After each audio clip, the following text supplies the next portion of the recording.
अस्सलामुअलैकुम नाजरीन। इस किस्त के आगाज में सुंगुर तकीन कहता है मेरा भाई अर्तुल हमारे दिमाग पे छाया हुआ है, वो हमारे कबीले को आहिस्ता आहिस्ता काट रहा है।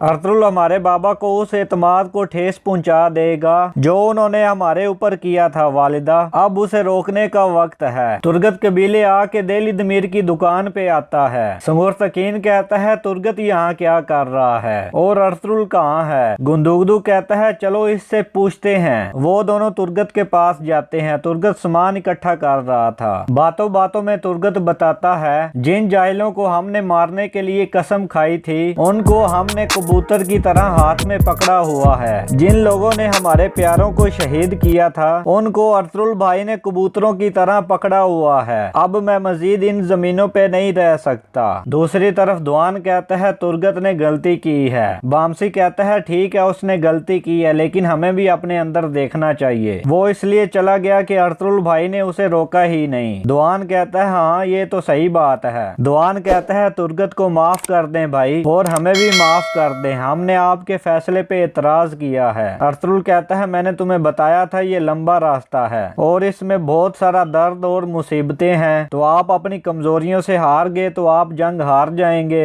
दुआन और बामसी कहते हैं बिल्कुल आपने बताया था भाई। अर्तुल कहता है क्या आप दोनों इस रास्ते पे मेरे साथ चलना चाहते हो। दोनों कहते हैं भाई हमारे दिल आपके रास्ते पे हमेशा चलेंगे। सादतीन कहता है ना तुम अर्तुल और ना शहीर के बारे में कोई खबर ला सके हो। सुंगुर तकीन कहता है मैंने जो कुछ भी किया है रियासत के लिए किया है, क्या आप मेरे भाई का सामना करोगे। सादतीन कहता है अगर जरूरत पड़ी तो करूंगा। गुंदुगदू कहता है मुझे बताओ अर्तुल का क्या इरादा है ताकि वो कोई दोबारा गलती ना कर दे। तुर्गत कहता है अर्तुल भाई चाहते हैं कि नोयान और शहीद को सुल्तान अलाउद्दीन के सामने पेश किया जाए। दूसरी तरफ नोयान अर्तुल को कहता है सुल्तान अलाउद्दीन का वफादार सिपाही अर्तुल, सुल्तान अलाउद्दीन तुम्हारा सर लेने के लिए आ रहा है और फिर भी तुम उसके वफादार हो। सुल्तान के सामने हाजिर हो के तुम दोनों की जुबान ढीली हो जाएगी। तुम सही कह रहे हो अर्तुल, मौत का डर इंसान से कुछ भी करवा सकता है। गला काटने से पहले गोपचे की जुबान भी ढीली हो गई थी। तुर्गत की बीवी को जलाने से पहले उसकी भी जुबान ढीली हो गई थी। वो भीख मांग रही थी ऐसा मत करो। इतने में अर्तुल को वो मंजर याद आता है जब नोयान के ठिकाने पे उसके हाथ में कील ठोका गया था। अर्तुल गुस्से से खड़ा हो जाता है और नोयान के हाथ में कील ठोकने लगता है। आयमा खातून कहती है सादतीन तुम भाइयों में इख्तलाफात पैदा करना चाहता है, क्या तुम लोगों को दिखाई नहीं दे रहा। दुंदार कहता है आपने जिरगा इसलिए बुलाया कि आप सरदार बन सको।